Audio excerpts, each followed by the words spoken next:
తిరిగి BCN news కి స్వాగతం. అందరి సహకారంతో నగరపాలక సంస్థ పురోభివృద్ధికి తన వంతుగా కృషి చేస్తానని Kadapa municipal corporation in charge chairman Vaibhav Nandan తెలిపారు. కడప మున్సిపల్ కార్పొరేషన్ కార్యాలయంలోని తన ఛాంబర్లో ఇన్ఛార్జ్ కమిషనర్ గా వైభవ్ నందన్ మంగళవారం బాధ్యతలు చేపట్టారు. ఈ సందర్భంగా ఆయన మీడియాతో మాట్లాడుతూ రాష్ట్ర ముఖ్యమంత్రి చంద్రబాబు, మున్సిపల్ శాఖ మంత్రి నారాయణ ఉత్తర్వుల మేరకు తాను ఇన్ఛార్జ్ మున్సిపల్ కమిషనర్ గా బాధ్యతలు చేపట్టామని అన్నారు.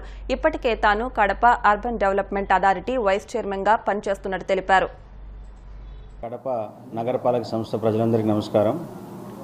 ప్రభుత్వ ఉత్తర్వుల మేరకు గౌరవ ముఖ్యమంత్రి గారి అదేవిధంగా గౌరవ మున్సిపల్ శాఖ మంత్రి నారాయణ గారు మరి సిడిఎంఏ గారి యొక్క ఆదేశాల మేరకు కడప నగరపాలక సంస్థ కమిషనర్గా అదనపు ఛార్జీని తీసుకోవడం జరిగింది. ప్రస్తుతం నేను vice chairman Kadapa urban development అథారిటీగా పనిచేస్తున్నాను. కాబట్టి ముఖ్యంగా కడప నగరపాలక సంస్థలో ఏవైతే అభివృద్ధి కార్యక్రమాలు జరుగుతూ ఉన్నాయో అదేవిధంగా ఏవైతే సంక్షేమ కార్యక్రమాలు జరుగుతూ ఉన్నాయో అట్లాగే శానిటేషన్, సివిల్ వర్క్స్ కానివ్వండి, పబ్లిక్ హెల్త్ రిలేటెడ్ ఇష్యూస్ ఏవైతే ఉన్నాయో అవన్నీ కూడా ఇంకా ముందుకు తీసుకెళ్లేందుకు గౌరవ ప్రజాప్రతినిధులు, అదేవిధంగా మేయర్ గారు, పాలక మండలి అందరి యొక్క సహకారంతో ఈ నగరపాలక సంస్థ యొక్క అభివృద్ధికి నా వంతు కృషి చేస్తానని చెప్పి తెలియజేస్తున్నాను.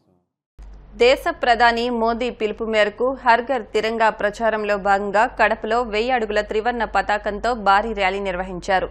నగరంలోని కోట్రెడ్డి సర్కిల్ నుంచి ప్రారంభమైన ఈ ర్యాలీ నగరంలోని ప్రధాన కూడళ్ల మీదుగా సాగుతూ వన్ టౌన్ మహాత్మాగాంధీ సర్కిల్ వరకు కొనసాగింది. ఈ సందర్భంగా ర్యాలీని ప్రారంభించిన joint collector Aditi Singh, Jammalamadugu MLA Adinarayana Reddy, Kamalapuram MLA Putta Krishna Chaitanya రెడ్డిలు మాట్లాడుతూ స్వాతంత్ర వేడుకలను పురస్కరించుకుని దేశవ్యాప్తంగా వివిధ కార్యక్రమాలు కొనసాగుతున్నాయని అన్నారు. ఈ కార్యక్రమంలో పలు రాజకీయ పార్టీల ప్రతినిధులు, విద్యార్థులు, నగర ప్రజలు పాల్గొన్నారు. ప్రధానమంత్రి గారి యొక్క నినాదం ప్రతి ఇంటికి 78వ స్వాతంత్ర దినోత్సవాన్ని దృష్టిలో పెట్టుకొని దేశం బాగుండాలా, ప్రపంచంలోనే మేటిగా ఉండాలా, ఇది ప్రతి ఒక్కరూ తెలుసుకోవాలనే ఉద్దేశం. ఇక్కడ కోటిరెడ్డి సర్కిల్ నుండి గాంధీ విగ్రహం వరకు 7 రోడ్స్ దాటి పాత కలెక్టరేట్ దాటి ఈ కార్యక్రమంలో అందరూ ఉత్సాహంగా పాల్గొనడానికి భారీ ఎత్తున స్టూడెంట్స్ కానీ, ప్రజలు కానీ, మేధావులు కానీ ఇచ్చేసినందుకు చాలా సంతోషం.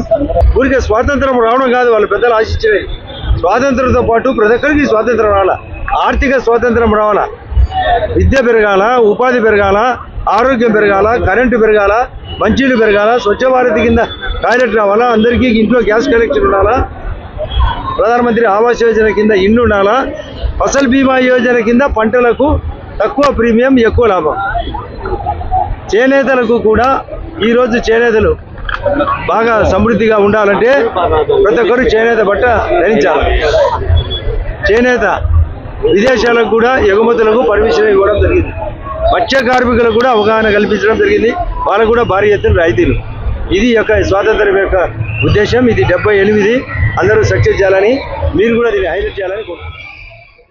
ఈరోజు హర్ ఘర్ తిరంగా కార్యక్రమాల్లో భాగంగా మన కడప జిల్లాలో ఒక ర్యాలీ ఆర్గనైజ్ చేయడం జరుగుతుంది. దీంట్లో దాదాపు 5000 స్టూడెంట్స్ పాల్గొంటున్నారు. మన జిల్లాకి సంబంధించి జమ్మలమడుగు కాన్స్టిట్యుయెన్సీ ఎమ్మెల్యే గారు కూడా దీంట్లో పార్టిసిపేట్ చేస్తున్నారు. సో అందరికీ కూడా చాలా యాక్టివిటీస్ చేయమని మన honourable PM sir has given directions. కాబట్టి ఈరోజు దాంట్లో ఒక చిన్న యాక్టివిటీ మనం మన తరఫు నుంచి చేస్తున్నాము. సో అందరూ కూడా ఆల్ సిటిజన్స్ ఈ కార్యక్రమాల్లో పాల్గొంటూ ఇండిపెండెన్స్ డే సెలబ్రేషన్లో వాళ్ళ సైడ్ నుంచి ఇది కాంట్రిబ్యూట్ చేయాల్సిందిగా కోరుతున్నాను. అనంతపురం రాయదుర్గం పట్టణంలో BJP Har Ghar Tiranga Rayalaseema zonal incharge, మాజీ ఎమ్మెల్యే కాపు రామచంద్రారెడ్డి సోమవారం మీడియాతో మాట్లాడారు. ఆగస్టు 15వ తేదీన ప్రతి ఇంటిపై జాతీయ జెండాను ఎగరవేయాలని పిలుపునిచ్చారు. స్వాతంత్ర సమరయోధులను గుర్తు చేసుకుంటూ ప్రతి ఇంటిపై జెండాలను ఎగరవేయాలని పేర్కొన్నారు. హర్ ఘర్ తిరంగా కార్యక్రమాన్ని జయప్రదం చేయాలని ఆయన పిలుపునిచ్చారు. ప్రధానమంత్రి నరేంద్ర మోదీ గారు ఈ భారతదేశంలో ప్రతి ఒక్కరికి కూడా మనకు స్వాతంత్రం వచ్చేటప్పటికి ఎంతమంది ఆప్తుల్ని పోగొట్టుకున్నారు, ఆస్తుల్ని పోగొట్టుకున్నారు, ప్రాణాలు మానాలు కూడా పోగొట్టుకున్నారు. ఎన్నో త్యాగాలు చేసి మనకు స్వాతంత్రాన్ని తీసుకురావడం జరిగింది. ఈ స్వాతంత్ర దినోత్సవ సందర్భంగా వాళ్ళందరినీ మనం తలుచుకోవాలి, వాళ్ళకు ఘన నివాళి అర్పించాం. దానికి తోడు ప్రతి ఒక్కరిలో కూడా నేను భారతీయుణ్ణి, భారతదేశం నా మాతృభూమి, నేషన్ ఫస్ట్, స్వప్రయోజనాల కన్నా దేశ ప్రయోజనాలు చాలా ముఖ్యము, జాతీయ భావాలు మనలో ఉండాలి, దేశభక్తి ఉండాలి అనే ఉద్దేశంతో హర్ ఘర్ తిరంగా అనే కార్యక్రమాన్ని రూపొందించడం జరిగింది. ప్రతి ఒక్కరు కూడా వాళ్ళ ఇంటిపైన మూవన్నెల జెండా రెపరెపలాడేలాగా ప్రతి ఒక్కరు కూడా ఆ జాతీయ జెండాని ఎగురవేయాలి. ఆ ఎగురవేసిన దాన్ని కూడా హర్ ఘర్ తిరంగా పోర్టల్లో అప్లోడ్ చేయాలి. దేశభక్తి కలిగినటువంటి ప్రతి ఒక్కరు కూడా భావి తరాలకు ఇది ముందుకు పోవాలి. రాబోయే తరాల వాళ్ళు కూడా దేశభక్తి ఉండాలి, జాతీయ భావాలు ఉండాలి, మూవన్నెల జెండా పైన గౌరవం ఉండాలి. ఇది నా దేశం. ఈ స్వాతంత్ర దినోత్సవం సందర్భంగా అందరం కూడా కలిసికట్టుగా వేడుకలు జరుపుకోవాలి అనేటువంటి ఉద్దేశంతో భావి తరాలకి దీన్ని ఒక మంచి సందేశాన్ని పంపించడానికి కోసం ఏర్పాటు చేశారు. కాబట్టి రాజన్న సిరిసిల్ల జిల్లా ఎల్లారెడ్డిపేట మండలం రాచల్ల బొప్పాపూర్, ఇటీవల మెట్పల్లి మండలం పెద్దాపూర్ గురుకుల పాఠశాలలో పాము కాటుకు గురై మృతి చెందిన విద్యార్థి అనిరుద్ కుటుంబ సభ్యులను మాజీ మంత్రి సిరిసిల్ల ఎమ్మెల్యే కేటీఆర్ పరామర్శించారు. అనిరుద్ తల్లి బాధను కేటీఆర్ శ్రద్దగా విని ఇలాంటి బాధ ఎవరూ పడకూడదని అన్నారు. ఎంతో మంది తల్లిదండ్రులు ఇలాగే బాధపడుతున్నారని అన్నారు.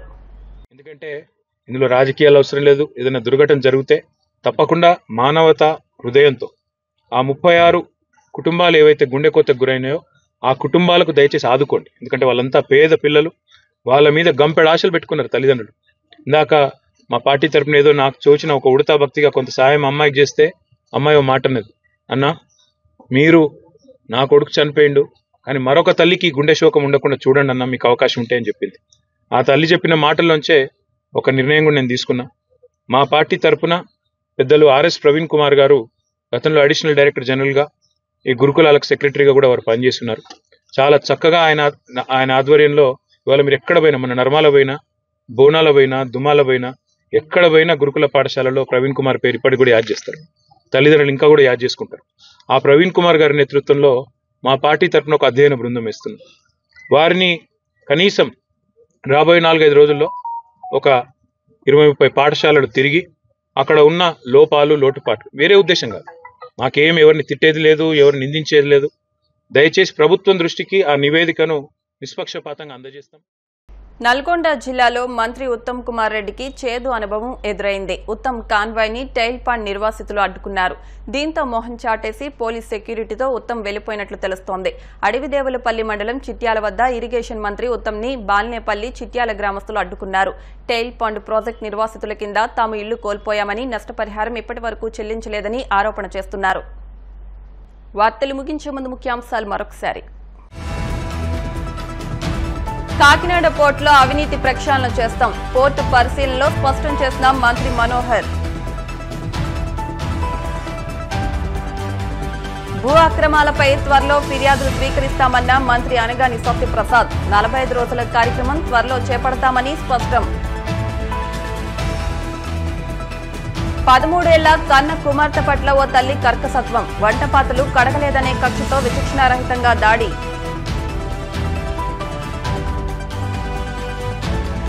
నల్గొండ జిల్లాలో మంత్రి ఉత్తమ్ కుమార్ రెడ్డికి చేదు అనుభవం, ఉత్తమ్ కాన్వాయ్ని అడ్డుకున్న టైల్ పాండ్ నిర్వాసితులు. ఈ వార్తలు ఇంతటితో సమాప్తం. మరిన్ని వార్తల కోసం BCN digital YouTube channel, Facebook పేజ్ను ఫాలో అవ్వండి. అప్డేట్ వార్తల కోసం ప్లీజ్ సబ్స్క్రైబ్.